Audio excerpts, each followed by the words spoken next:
Let's go. Welcome back to another episode of the MVP Fantasy Football and Sports Podcast. My name's Tyler Johnson. With me, as always, Ryan Elke. Ryan, I know that we had a lot of rain this last week. We've been trying to set up our basketball league going into the winter time. Just sports year-round for us. We had softball, and now we're transitioning from softball over to basketball, and then we just do it all. And are you excited for basketball? I know that me and you, we always stayed on the same team. Kind of pretty average when it comes to basketball, but you're pretty good.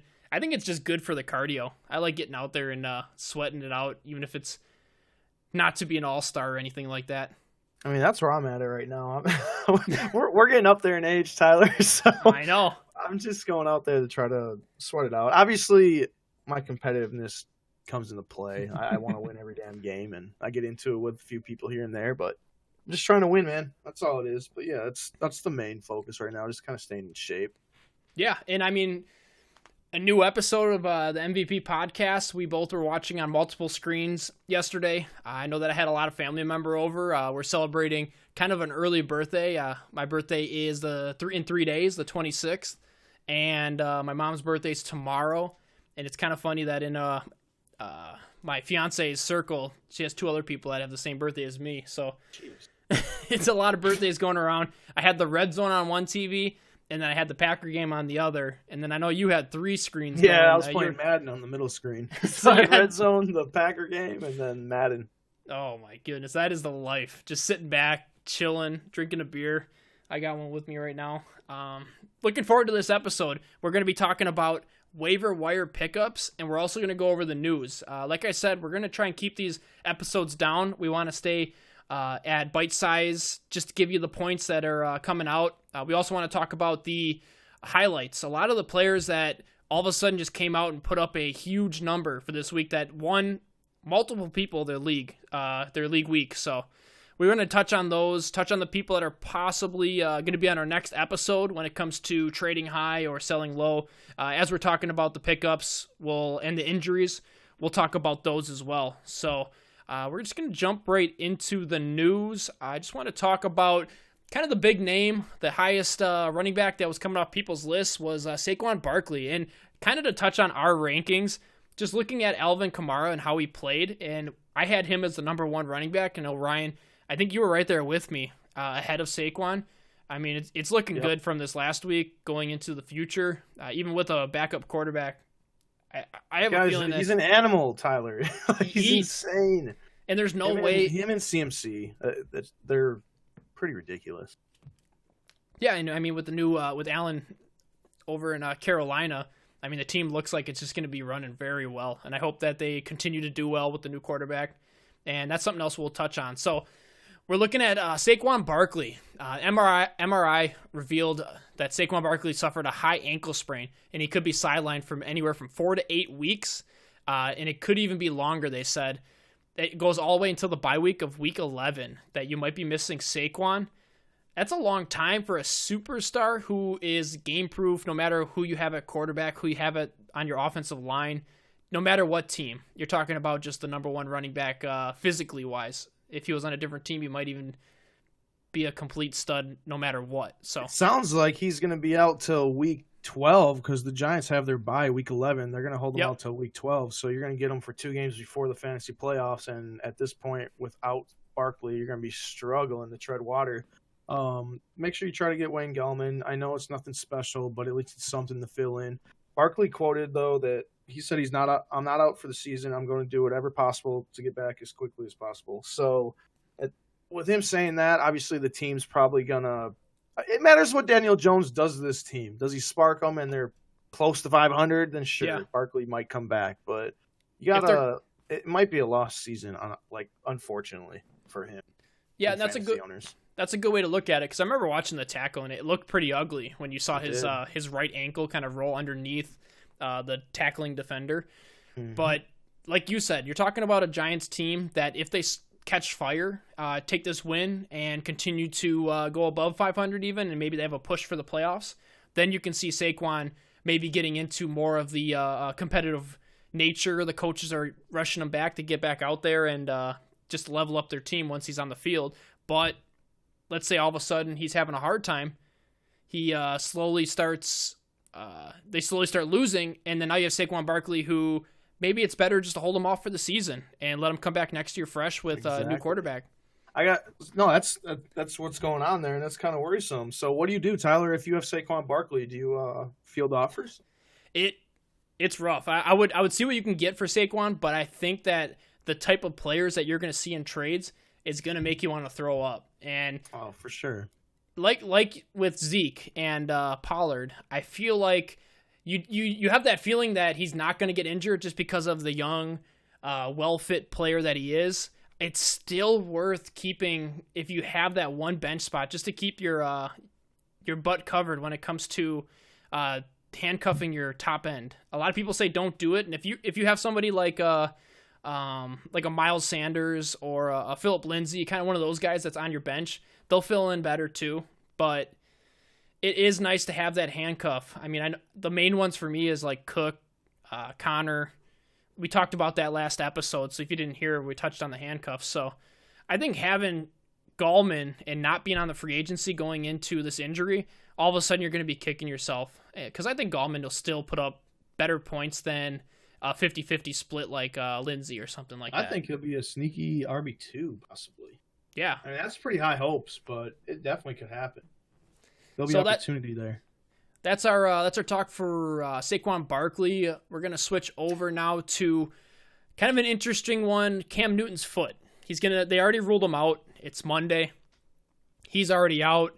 Allen is in, and Allen looked great. I mean, we're going to talk about him when it comes to the high flyers for the week. I mean, he put up some serious points, and I don't know if it's worth starting, but it's also worth maybe stashing and seeing what you have in that. If you need that second quarterback, or you need a starter because yours went down, he'll possibly be a good pickup. It's interesting. I like seeing that offense. You gotta take go Daniel Jones over Allen all day if you need a quarterback.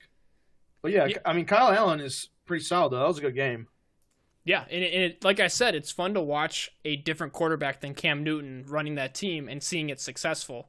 Because you were scared when Cam Newton went down for those wide receivers over there with Moore and Samuel.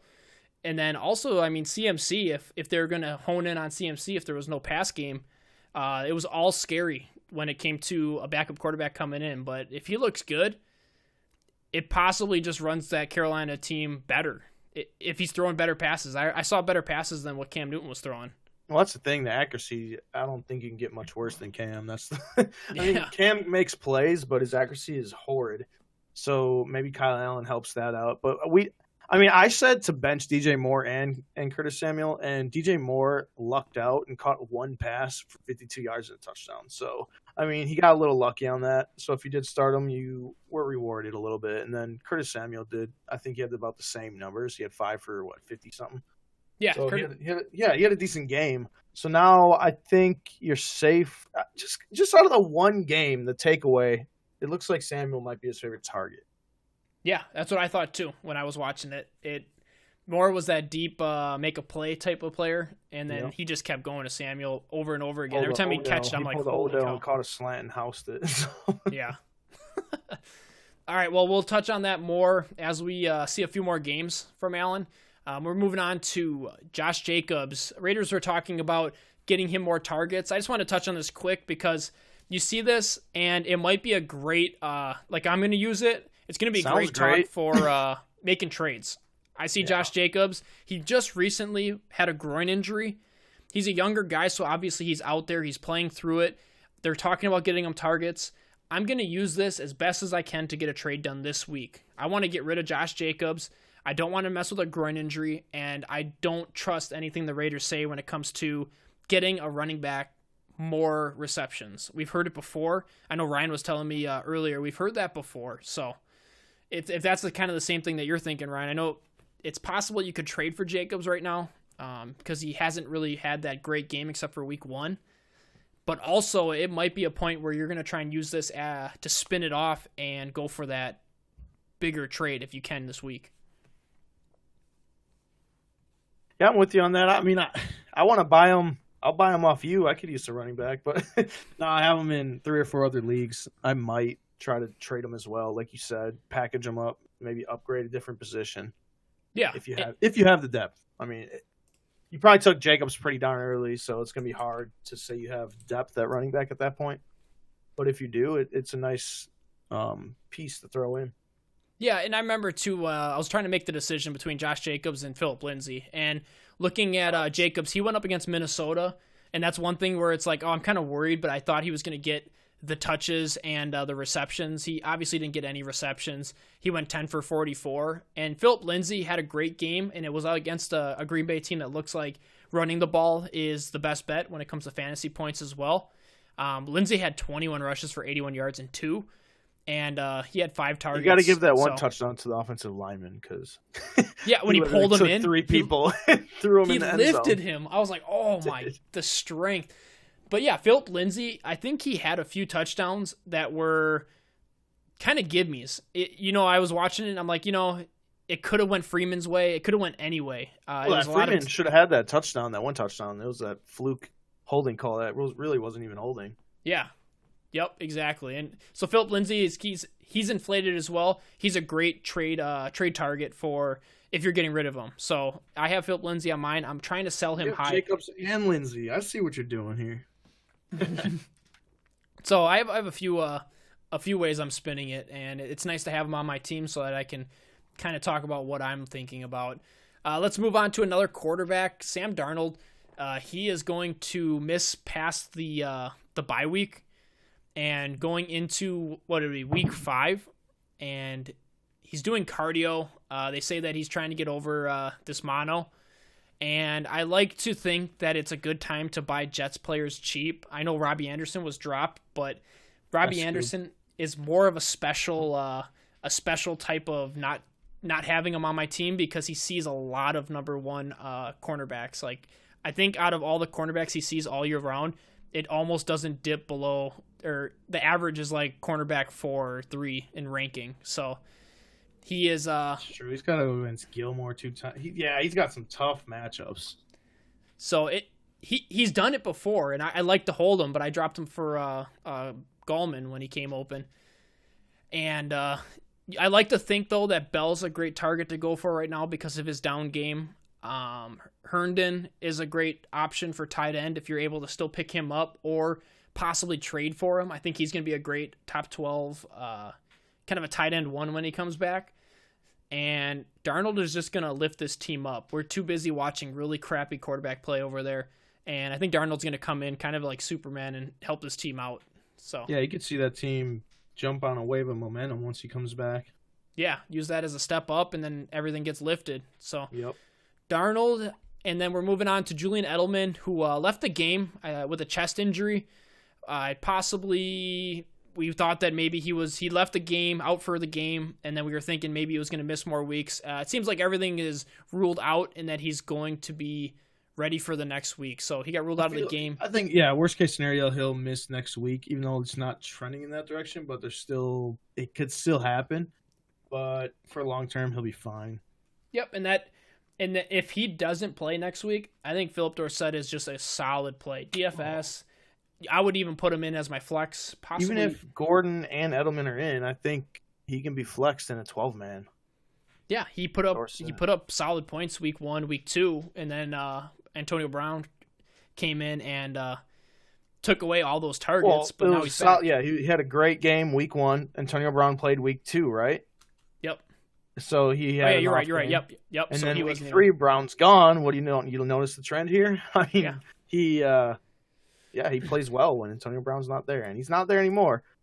He's cut. So yeah, we're not even touching on that, but yeah, I don't even want to talk about it. So Julian Edelman, if he's banged up going into the week, I think Dorsett is a solid start, and then I also think it props up Josh Gordon as being that number 1, and he saw really good. I forget how many targets he saw. I think he saw 11 targets last game. And you're talking about a athletic freak, you kind of forget about him because of all the troubles he's had. But, I mean, the man is just he's not the fastest out there, but he's quick for his height, his build. I mean, he's a freak. So timeout. Breaking news. Trade accepted in our main league. I got Devontae Adams for Tyreek Hill and Calvin or Ridley. Oh my goodness. I got it, baby. That's what you were talking about? Yes. Can't believe it was done. I had to do it, though. I'm in the gutter here. So I have Odell, Adams, Juju, Carrion. Then if Darrell Williams plays, Evan Ingram, and then Christian Kirk in the flex. I was saying the only wide receiver that was open to try and get. Oh my god! And you kind of weaseled your way in there. I'm ecstatic right now. I needed that. All right, I want to talk to you about that afterwards. For sure. Julian Edelman, I'm thinking he's trending to playing next week, but definitely start your Josh Gordons and your Dorsett and James White. If Edelman's out, James White just gets that bump. He's already good enough to start in a PPR, and James White is just going to eat up all the targets that go missing. So let's switch over to Darrell Williams. And I kind of want Ryan to talk about this. He just made a trade for Darrell Williams. Talk about a guy that took over when McCoy, they said he was starting. Let's start that off. Before the game, he was the starter. Then it went Thompson, and then it went McCoy. And all of a sudden, McCoy gets the start. McCoy puts up a great game, gets hurt. Darrell Williams comes in and does a great job covering it. Just anyone in KC, running back. Well, fantastic. That's what it is, Tyler. Exactly. That's exactly how it's going on. Like that. Anyone that plays in the KC offense, if you are going to get the opportunities, you're going to produce. It doesn't matter who you are. You could throw, like, even if they kept Carlos Hyde, he would have been dominant. Legit. They just had better players than him. But that's an example. Yeah. Throw Jamal Williams of the Packers on this team as the bell cow. It's an RB1. Like, it doesn't matter. Yeah, it seriously does not matter. I mean, it would have been exciting to see maybe like a Duke Johnson over there and see how he produces. That would even be – he would be their best player probably. Yeah. Their best running back. I mean, Shady's pretty damn good, but he's on the end of his career. And it's just something to think about because a lot of people are high on Williams, Damian Williams, going into the season, and then all of a sudden he kind of gets banged up. We need to remember where Damian Williams came from Miami. I mean, he wasn't that electric as a running back. Exactly. He didn't even – it's just anybody that goes there is going to be great. And, I mean, Kareem Hunt, I think, was an elite that stood above everybody else just because of his gameplay. But now they're just kind of making Hunt's anybody talented. He was super talented, so obviously he stood out big time. But it's just any running back that goes in that offense. It's just simple as that. They're going to produce. So next year in fantasy football, whoever the Kansas City starting running back is, go for it. Exactly. And like Ryan was saying in our main league, in our main chat, Darwin Thompson, still good to pick up, even though Darrell Williams seems to get the start. I'm holding, by the way. I would hold Darwin Thompson. You got to see what happens this week. It sounds like McCoy might be out, and Damian Williams might be out even multiple weeks. So if that's the case, Darrell and Darwin both play, and I see it pretty much as a split. They're both going to produce. You can start them both. If that happens, if McCoy is ruled out as well. Yes, exactly. I mean, there's so many heads there now. But whoever is playing at least 50% of the snaps is going to produce, so you got to play him. Or at least you could play him in the flex. So what, any other news, Ryan, that you had before we go into kind of the high numbers of last week and then also the transactions? I had Antonio Brown's news up, and I literally just deleted it. There's no point to talk about that clown anymore. He's done. He's retiring. Goodbye. All right, next. Jalen Ramsey. I guess he still wants to trade. There was that rumor that because he liked the post about him going to Detroit, that would be amazing. I would love that. Darius Slay and Jalen Ramsey. I actually traded for Jalen Ramsey in my Madden franchise. Playoffs. So that could be a telling sign. Jalen Ramsey's going to get an absolute massive contract. He's going to set the market for cornerbacks when he's up after next season. But that's the only news I really have on the rest of that. All right, well, let's move into week 3. The huge numbers that players had put up. We're going to talk about, and we're going to touch real quick, just who we kind of expected, and we were, me and Ryan both had on our DFS teams. Mike Evans just came out, set the world on fire. 15 targets, 8 receptions, 190 yards, and 3 touchdowns. I mean, Jameis Winston would not stop throwing him the ball. Godwin was over there like, hey, I'm over here. I had a lot of points last week. Only got 1 target. You want to know why that happens? No, you want to know why that happens, though? Because Jameis locks on to one guy. It's going to go back and forth, but the best receiver they have is Mike Evans, and it's no doubt about it. It's just insane. It's weird how he does lock on, and it's like every pass he throws, it's like, oh, that's over by Mike Evans' side. And talk about just winning a week. I had him on my team. I went up against our number 2 here, Keenan Allen. Keenan Allen put up, let me see here, he had 17 targets. 17 targets. I thought 15 was a lot. 17 targets for 13 receptions, 183 yards, and 2 touchdowns. Keenan Allen, talk about sticking to a wide receiver. Mike Williams was over there. Mike Williams is still okay for everybody out there, and Godwin is still okay. It was just one of those weeks where Phillip Rivers could not stop throwing Keenan Allen the ball. Keenan Allen's ridiculous, man. I stayed away from him because he had that early season already injuries, like preseason and stuff like that, so I was kind of worried. And the same thing with Amari Cooper, dude. I stayed away from him as well because of that injury, but it was just bad timing. I just go back and I'm like, damn, if I would have taken him over like Brandon Cooks, that would have been great.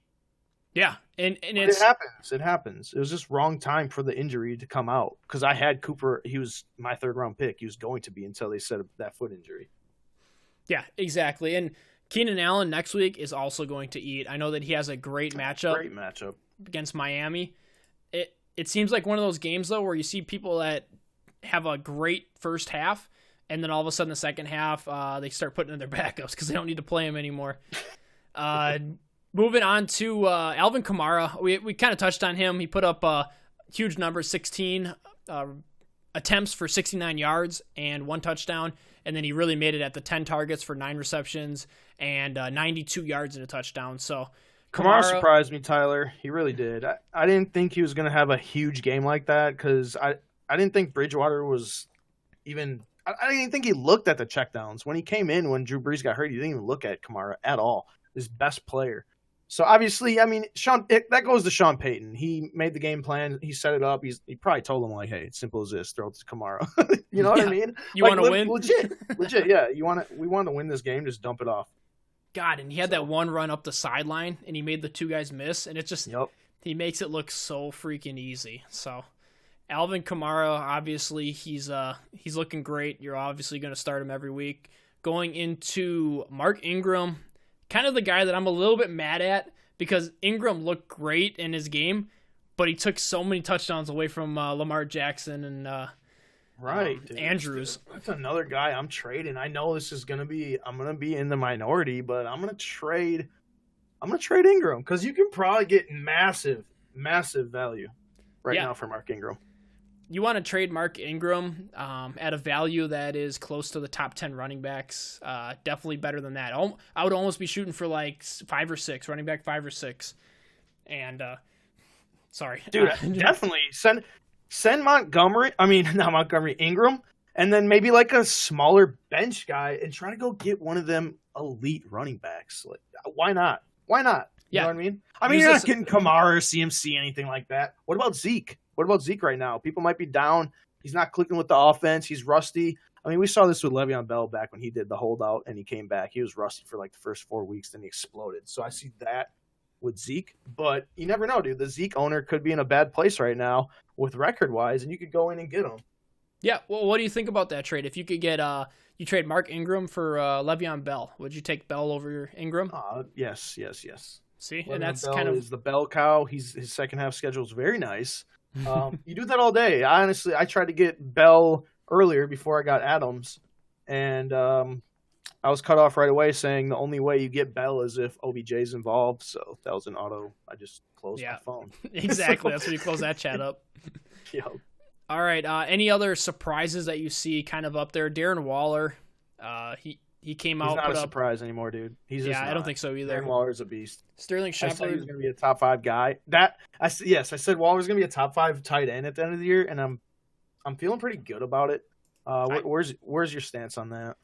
I believe it too. Waller looks great. He looks like the Kittle of last year. Obviously not to the prestige of Kittle right now, but Waller seems to be right in that 5 range, 5-6, and he could be moving up. He's getting the targets. He's getting the looks. He had 14 targets for 13 receptions.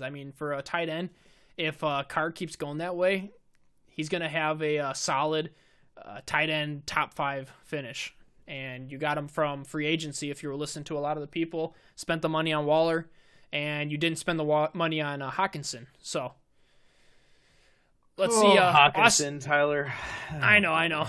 And everyone's going to be kind of hyped about Atkins from Houston, tight end.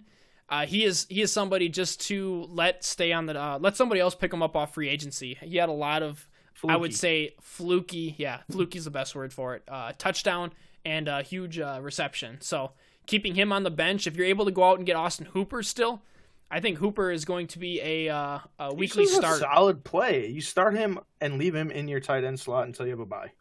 Yeah, exactly. He's kind of like Vance for me. I would still keep playing them over and over. And maybe after you see maybe a better tight end pop up, I would just be comfortable with them and not try to upgrade and downgrade a different position. So anyone else you want to touch on before we switch over to our waiver wire pickups? What about Tyler Lockett? He's surprising. Yeah. How many targets does this guy have? 14 targets. He's gonna do it this year. I didn't think he was gonna do it, but he's gonna break that target. 154 yards and a touchdown. 11 catches. That's another guy. I will admit I was wrong on this. I have to say I was wrong on this. Cooper Kupp. Mm-hmm. I was wrong. I just didn't trust his injury, man. I didn't. So that's the problem. If he was healthy, I agreed with his position all day. But with that injury and him coming back pretty soon, it kind of I was off him the whole time. I didn't take him in any leagues, and this guy, he's the best receiver on that team. I mean, targets wise, 10 week 1, 9 week 2, 12 week 3. Yep. You can't. Go ahead, man. I was just gonna say he's just so safe, and if he stays healthy, he's just so safe for wide receiver. He's just like the Woods of last year. He could have came in, stole that spot from Woods, and now he's going to be the new safe play when it comes to the Rams. And then just touching on Lockett real quick. I mean, you're going over two targets in week 1 for 1 reception and a touchdown. He got 13 points, but then all of a sudden 12 targets, 14 targets. He got some garbage time at the end of that game. But Tyler Lockett, I had him on one of my leagues. He just looks great, and he's kind of coming into his own now. And he's not the hype that he used to be, where we would hype him up and he would have a really bad year. I think Tyler Lockett is the real deal when it comes to targets this year. Before last year, I compared him to T.Y. Hilton and how he kind of bursted onto the scene. So yeah. I might be correct on that one, even though I was wrong on Kupp. So hopefully I can get that one. I also was wrong on the Lockett projections, but it's just I didn't see it coming. I don't think many people did. I mean, there's a few guys in the industry that had it, so you got to give them credit where it's due. The last guy I do want to talk about, Tyler, and I think you were going to mention his name when we were talking about Darren Waller, was Sterling Shepard. Yeah, yep. If you got him, and I know a couple guys traded for him before this week, you got to steal. This guy, he's the focal point of that offense at the receiver position. Evan Ingram's nice too, obviously. But Sterling Shepard is going to be that guy at receiver. Well, and if this offense keeps producing, I think it's a really good time to try and steal Golden Tate, because I think Golden Tate comes in and gets a ton of targets. Worth a shot for sure, because Daniel Jones looks very competent, and why not use a guy like Golden Tate? Exactly. He's been safe for many, many quarterbacks in the past. I mean, going from Russell Wilson to over in the Lions, in Detroit, and then now over to big years in Detroit, man. Don't forget. Huge years. So, I hated him, but whatever. And then just one more guy I wanted to touch on now that we were talking about Tyler Lockett. DK Metcalf, if you're thinking that you're kind of sad about his week, he still had 6 targets. He only came down with 2 of them, but that's 67 yards on 2 receptions. They're looking at him deep, and he could possibly have gotten a deep pass for a touchdown. So DK Metcalf is still there, and possibly a steal if someone's trying to just throw him in as a trade target. But I wouldn't be scared. I wouldn't drop him just because he put up 8 points. 8 points is still competent for the type of game they had. So DK is a definite target to go try to get. Why not? I mean, try to sell that Lockett's the number 1 guy, which he might be, but DK is still a guy to have. Yeah, he's a big body. And I just wanted to move over into transaction trends, moving to waiver wire. Of course, the number 1 you see out there right now is Gallman, Wayne Gallman for New York. After Barkley went down, obviously grabbing that backup. If you already had him, you're lucky to have him and kind of plug him right in. He's not going to be anywhere near Barkley, but he's going to be competent enough to give you 10-plus points a game, I think. Oh, yeah, I think he's in the 10 points a game, maybe a little more. He's a guy that, like I said, you can use him in your flex. I mean, worst case scenario, he's your RB2, and you still can get production. Yeah, and you want to look kind of at who he's playing too, because Barkley was somebody who was he could play against anybody and put up 20 points. Now Gallman, he's possibly one of those guys you're going to watch out for who he's playing against, and that's when you make the pivot to somebody else. But right now, I have a feeling that he's just going to step right into it, and he's going to get himself some targets. He's going to look good, I think. I mean, he had a touchdown week 1. I gave him 10-plus points. Yep. And now he's going into week 4, going against Washington. It's a great for running backs. Good spot. So my next pick would be Darrell Williams. Yep. And it's just the opportunity. We've talked about it earlier on the show. We don't have to really get into it. KC running back, if this guy's starting, you start him. Another good waiver wire pickup is Will Disley, if he's still out there. He's a spot start for this upcoming week. He's going up against Arizona. Who is he a spot start though? Is he though? Because I just feel like this guy. He has put up 2 solid weeks in a row. Wilson 22 found points, his tight end. 18 points. Yeah. But you were going on to that point. I heard you say Arizona. They can't cover a tight end to save their lives. So, dude, yeah, I don't even think they know if a tight end exists. It's insane. Well, they don't because they don't use one on offense, so they probably forget to cover him on defense. You know what I mean? Like that's exactly what it is. So Will Disley, if you're in need of a tight end, let's say you have Hawkinson. Would you drop Hawkinson for Disley right now? I'm not dropping Hawkinson, but I would pick up Disley and start him. Okay. So actually, no. Let me take that back. No, start Hawkinson this week. Kansas City, that's a shootout. Okay, I actually like that. Cover yeah, the tight end either. He's coming into KC. It's going to be a shootout. That's a good good take call. Take that back. Start Hawkinson. Do not drop Hawkinson. Start Hawkinson this week. That gives me some ideas for DFS. Now that we talk about it. That was mine. Okay, I'm playing them. All right, and another big pickup. So people are picking up Vernon Davis because it looks like Reed is possibly not going to play football ever again. Yeah. We kind of heard whispers from the news that Reed is thinking about hanging it up. I mean, his brain's already mush. The amount of concussions that he got. Yeah, I feel bad for him, dude. I really do. Careful on Vernon Davis. The guy's not that special. He's old. No. If Chris Herndon's out there, pick him up first over Vernon Davis. But if you're struggling that much at tight end and Vernon Davis is your starter, I would look to just trade for one. I don't think you want to use him every week, in my opinion. But if for free, why not take a shot? I think now is a perfect time, too, if you could sneak out and trade for Hawkinson. Let's say someone picked him up trade target. week 1, and they're like, I can't wait to have the 25 points a game. All of a sudden, they had 1 point. Jump out and try and get Hawkinson. But Vernon Davis, let's say you're struggling and it is a barren landscape out there, I've had to do it before. So Vernon Davis possibly could get you that touchdown upside. We'll see tonight. That's what he's going to require. He's going to require a touchdown. Anyone else you see that is pickup worthy? I mean, we talked about Philip Dorsett. Philip Dorsett for sure. We talked about him earlier. Chris Herndon got him. If you're a Zeke owner, I think you need to own Tony Pollard. If you're not a Zeke owner, you can wait. Don't waste the spot right now. But if you are a Zeke owner, Tony Pollard, I think you need to pick up. Tyler, I know you picked him up and you don't have Zeke, so I'm pretty sure you're probably on that stance. Yes, 100%. As soon as I saw someone drop Pollard, I was already in the mindset that he needs to be rostered on, and it doesn't even have to be the Zeke owner. He needs to be rostered on a backup. We already saw it on Saquon, and Saquon goes down. Gallman is not the running back that Pollard is, especially the offensive line, especially the offense. Pollard would stand up tall as a Pollard's an RB1 league winner type player, literally the guy that you can get for free that could step in and be elite. Like that's the type of player he would be on that Dallas team if he were to have the bell cow roll. And you're talking about a guy too that put up points while Zeke is playing. When they get up big or Zeke is possibly needing a break, Pollard comes in and just dominates. I mean, last game against Miami, Zeke sat down. Pollard came in for 13 attempts, 103 yards, and a touchdown. Had 22 points. Yeah, made Zeke look silly. You know what I mean? Like, for real. He came in and he showed Zeke how it's supposed to be done. Yeah. He probably told him to go back to Cabo. I got this, but don't worry about it. Yeah, I mean, the team probably could have said that. Yeah, well, for sure.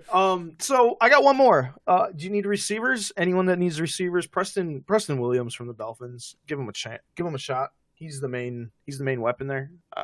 it's hard to start any Dolphins. But if you had to, like, I would just throw Preston Williams on your bench if you have a free bench spot here. Okay. I'm trying to look at anyone else, possibly maybe some drops if there's people that are tilting off of players that you might want to take a look at. Of course, Antonio Brown's getting dropped in a ton of leagues. Ryan, is there any way that anyone should pick him up? No. Good. And even if he gets signed by another team, just leave him too, because he'll be gone again soon. A couple others I wanted to touch on. I see a lot of people dropping Jalen Samuels. He's another one that's next to Pollard that needs to be rostered on a bench somewhere. I'm with you on that, Tyler. I'm with you on that, but in a 12-man or more. Not in a 10-man, I think Samuels doesn't have to be rostered at this point. That's true. Samuels, and we've seen kind of how Connor is producing with a backup. I mean, Rudolph doesn't look that great. He didn't look great yesterday. And if Jalen Samuels got the lead, we still don't know if he's going to be elite as it would have been with like a Big Ben at the helm. Well, he wouldn't be the bell cow, though. You know what I mean? He would mix in with Snell. He would be the more talented player. But I don't know. Look what Connor's doing. He's not doing anything. So I don't know if Samuels would even give him a huge boost. But definitely in a 12-man league. Definitely if you have Connor, that's when you want him. If you have Connor, even in a 10-man, you got to get Samuels.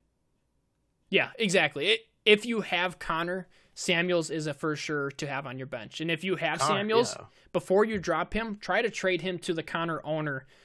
They believe that he is worth more than when you drop him because they're just going to pick him right up. So see if there's someone on their bench. That's a good thing, Tyler, that we can I can piggyback on that is where you're saying before you drop somebody. So that's I'm glad you brought that up. So it's trading time. We're getting into these trades. It's time of the year where you want to trade. Try to upgrade your team. So you want to drop somebody, right? There's a guy that you want in free agency or whatever. So try to package the guy that you were going to drop because he might have value on another team and use him to maybe just try to do a minimal upgrade somewhere. Why not try to capitalize on it instead of just dropping the guy and letting somebody get him for free? I mean, at least make your rounds. If no one wants him, guess what? Put in the waiver claim, whatever. Then at least you tried. Yeah, I mean, we were talking about Pollard before. If you can find that Zeke owner and just say, hey, don't tell him that, but before you drop him, make sure you at least reach out to that owner and say, hey, I'll give you somebody with Pollard, and then talk about Pollard as if Zeke gets hurt and why you were keeping him. It's just a good way to test the waters. You could possibly get a great deal and not even know it. And a lot of people just drop without thinking about that, and that's where you get hurt. You need to build your team up. It's a season-long league. And that's how you build assets on your bench and then just keep trading and gaining. So I think that does it for anyone that I'm looking at. Hopefully people don't have any questions. A lot of people are dropping Darwin Thompson. A lot of people are dropping Malcolm Brown. Gurley was out there. Gurley did nothing. Gurley looks so sorry. And I don't know. I don't think that he's a guy that a lot of people are asking me if they should go trade for him. My answer is no, I wouldn't. I think it's proven what he can do right now, or not what he can do, what they want him to do. I think he only had one target. They don't throw him the ball. They're not going to. They're not going to. I just feel like that's not what. No, they're not gonna. They're not gonna throw him the ball a lot. He doesn't have any of the value he did last year. And it's just crazy. I'm trying to touch on like more people that anyone's dropping. Latavius Murray is hitting free agency. You can leave him, in my opinion. What would you do if you saw John Ross? I'm picking John Ross up. I hope people drop him. I'm going for the scoop. I mean, who was on him? Tre'Davious White? Is that who it was? Yeah. Yep. Yeah, he can lock down John Ross, and he did. Yeah, because I think Tyler Boyd, he played the slot. Yeah, he had 13 targets, something like that, 11, 12, I don't around there. So he was the guy that got all the volume. They just did not want John Ross to beat them, and he didn't. And I mean, AJ Green's coming back here soon. That's another thing, Tyler. Everyone says, because I was trying to trade John Ross, obviously off the high games, but they're like, oh, AJ Green's coming back. John Ross is going to lose all his value. Honestly, I don't think so. It helps. He's part of that offense. Yeah, and they look better than what we thought they were going to look. I'm very sad about Joe Mixon, but of course, I was staying away from him. I'd still stay away. Like, that's another guy. Sell high while you can, in my opinion. Well, that does it for anyone that I was looking at. Anyone that you wanted to talk about, Ryan, real quick? Yeah, it sounds like we got caught on everyone. Okay, well, that'll do it for the podcast today. We kind of kept it under 40 minutes, just about. Hopefully we touched on anyone that you were wondering about. And next week we're going to talk about trade targets. We're going to go over kind of the up and down players that you should be looking out for. And I kind of just wanted to go over our teams, me and Ryan's teams, touch on what we're trying to do, what our strategies are in our leagues. My 0-3 dynasty, my 0-3 dominant team here. Yeah, we'll touch, especially after that trade. I mean, maybe now it's time for me to go out and get Tyreek Hill. But all right, that'll do it. Hopefully everyone has a great Monday. If you're needing players to play good tonight, I feel sorry for you because I definitely don't want to watch this game. Come on, man. I know, it hurts. It's going to hurt to watch. So, all right, everyone have a great Montgomery, night. Baby. Bears lose, Montgomery goes off. I'll take it. Okay, good.